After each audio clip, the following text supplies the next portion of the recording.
Alright, this video here is about the IC-41A. They made IC-41s from 1945 to 1950, roughly speaking. Then they switched over to the IC-41A. And I was at the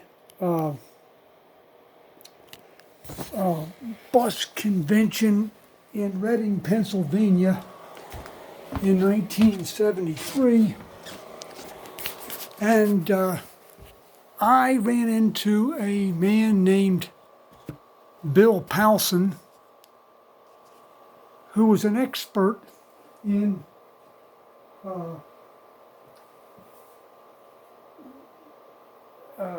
ACF Brill buses. I think he worked at ACF Brill at one time. He liked them, he had a fleet of them. And I asked him, why did they have the IC-41A? And first I'll talk a little bit about the differences. You'll notice here there's rubber around the windshield.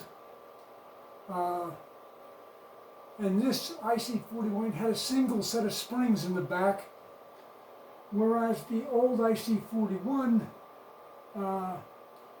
had double springs in the back. You'll notice also the band goes across the front underneath the destination sign. Now this is a IC-41, and it has a grill in the front. The IC-41A doesn't. As I said, the springs in the back were double layers of springs. There's chrome around the windshield. The emblem is in the band above the destination sign.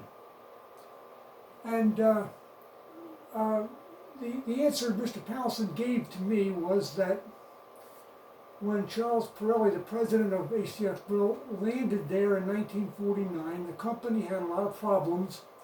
There was a lot of debt. The building was very old. The machinery was old. They weren't making profits. There were a lot of buses around that the orders had been canceled, so there were a lot of inventory. And he went to work looking at what was in the company that was making money, what was in the company that wasn't making money, and you had to make adjustments. And Mr. Bill Powson said that the problem was the IC-41 sold for around $23,000, and it cost $27,000 to make. Now, I'm not sure about those figures. I don't remember for sure. I can't find my notes. But that was the problem. So they went over, the engineers went over the whole bus to try to get it to profitability, which they did. Now they took out the extra springs, they made other adjustments to it. They made took away the chrome from the window, the front windshield.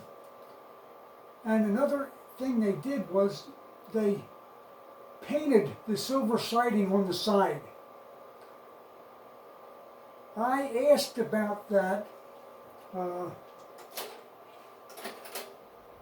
one time. I was up at the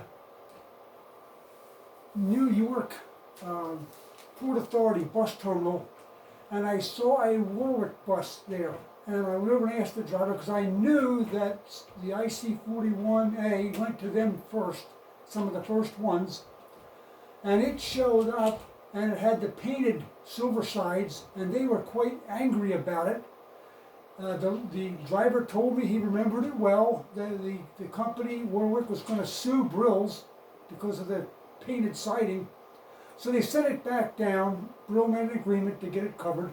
And they put on silver siding. Bill Powson said that 2 guys could take a day and get all the siding onto the bus. I heard later on that it was Pullman railroad car siding. I'm not certain about that, but that's what I heard, and it certainly sort of resembles that, what you see here. Um, when I was getting interested in this, I wanted to get a builder's plate from an IC-41A, and incidentally, they also had an IC-41AD, which had a Cummins diesel engine under the floor, a four-cylinder, I believe. So those were the two things you could get, IC-41A and IC-41AD. And I wanted to get a builder's plate from an IC-41 and an IC-41AD. I found out a garage, Trailways in Washington, D.C. It had run them originally. So I called their garage and they said, oh, it's sold to some gentlemen nearby in Washington area that were running them. So when I was down in Washington,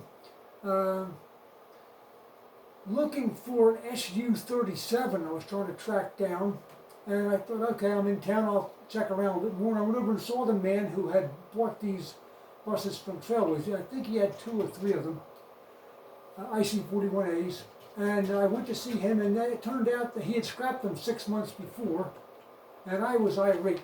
Oh, I missed it, you know. So after I cooled down, I went back to the drawing boards, and there were some that were down south. I forget who had it, but somebody down in Georgia had them. So I called their garage. They told me they were sold to somebody. Somebody else had them. They gave me their name. I called them up. I kept tracking it back. So finally it had caught fire.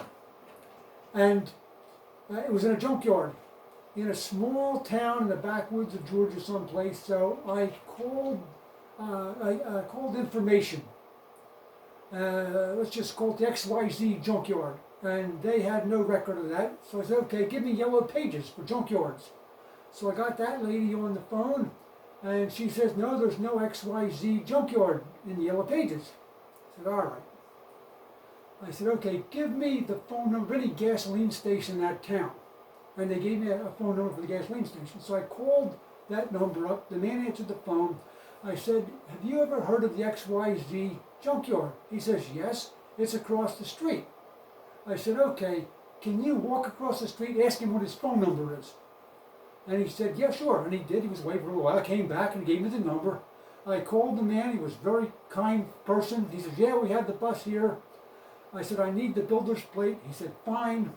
Gave my name and address. And he mailed it to me. Didn't charge me for it. And it turned out to be 001 serial number, which I didn't think of at the time until it arrived in the mail. And now I'm glad that I missed the guy in Washington. I never would have pursued it. Anyway, that is the story on the IC-41.